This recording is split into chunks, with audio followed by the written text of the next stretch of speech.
We're back with more things you didn't know about Breath of the Wild. This time we're jumping a little more into secrets about how damage works in the game that you might not have known about.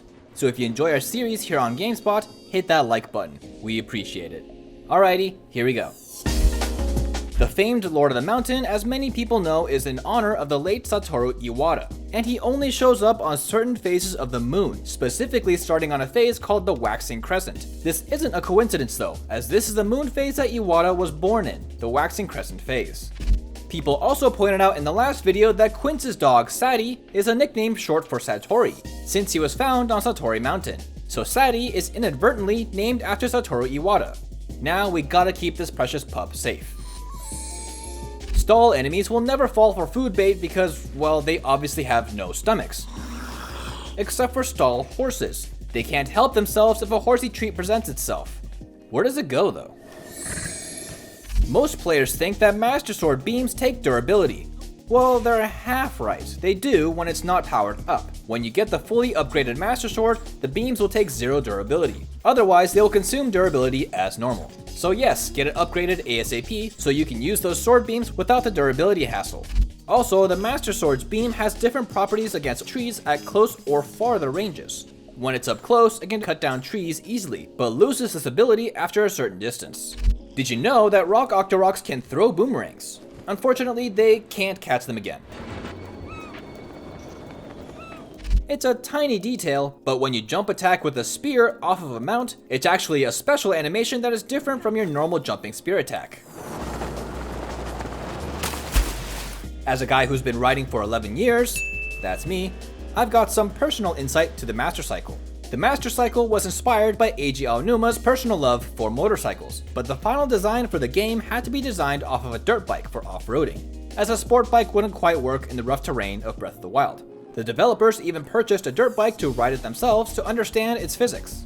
Drifting on it is pretty dramatic compared to actual dirt bike cornering, but it does have the detail of having the inside foot off the peg, which is standard practice while cornering on a dirt bike. And Link does have decent head placement while turning, as you always want to look ahead of the turn where you want to go, never in front of your tire. One detail they did omit though is the Master Cycle has no gears, as you'll never hear the bike shift out of first gear.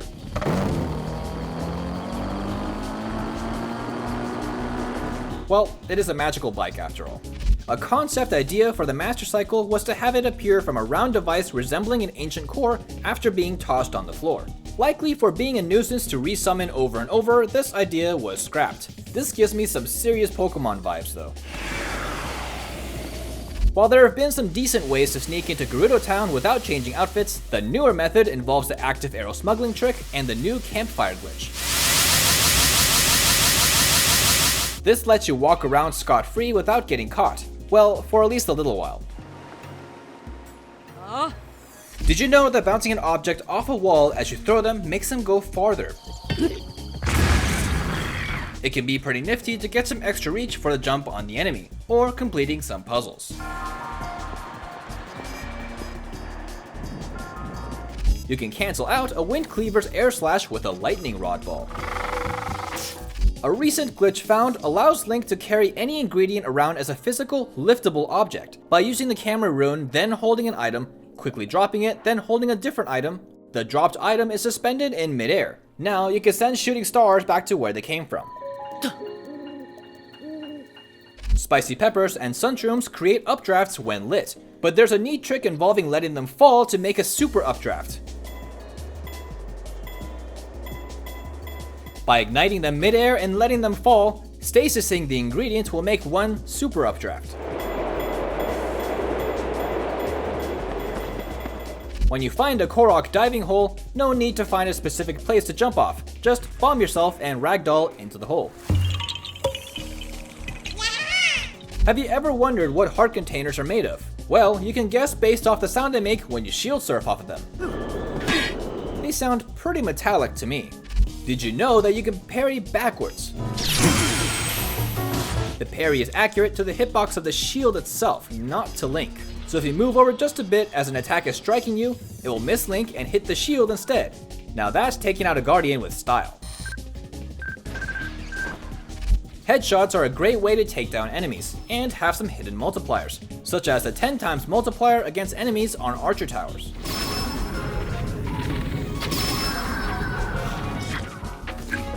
But have you ever wondered why headshotting wildlife always kills instantly even with a wimpy bow? Well, that's because the multiplier is actually times 10,000. Yup, you heard me right, so even the weakest bow in the game does a whopping 40,000 damage with a headshot. So if you ever want to feel good about yourself, use an ancient bow with ancient armor and a triple attack buff.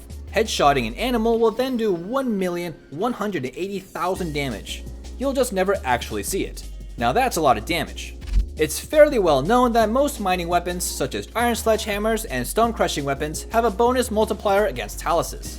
Well, just be careful, because Nintendo just straight up forgot to add this multiplier to the Luminous Talus specifically. They completely ignore mining weapon multipliers. So you're better off with just using the best weapon you got. Did you know that Nintendo planned to have arrow crafting recipes in the game? They originally had these recipes set to combine normal arrows with precious gems to get different elements, such as with topaz to make shock arrows, rubies to make fire arrows, and sapphires to make ice arrows. Kass, as most players know, travels about Hyrule with his signature instrument. But this instrument isn't an accordion, it's called a bandoneon. While it's in the same instrument family, its key difference is its use of singular buttons for notes instead of an accordion's keys.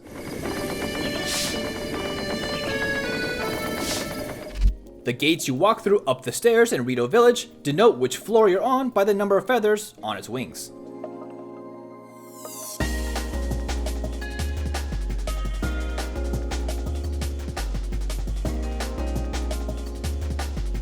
Link has multiple small animations for opening chests, such as standing in the front for opening it normally, crouching in front of it to open it sneakily, standing on its sides to kick it, crouching on the side to punch it, and kicking it with no pants on does a number on his toes.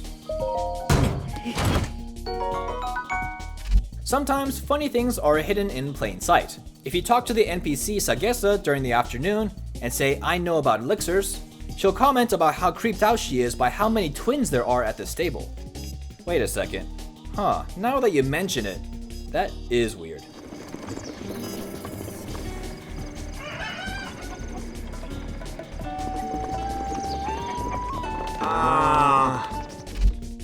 And that's it. What was your favorite thing you learned this time? Let us know in the comments below. And if you continue to enjoy new Breath of the Wild videos, we have a playlist with tons of stuff we still make to this day.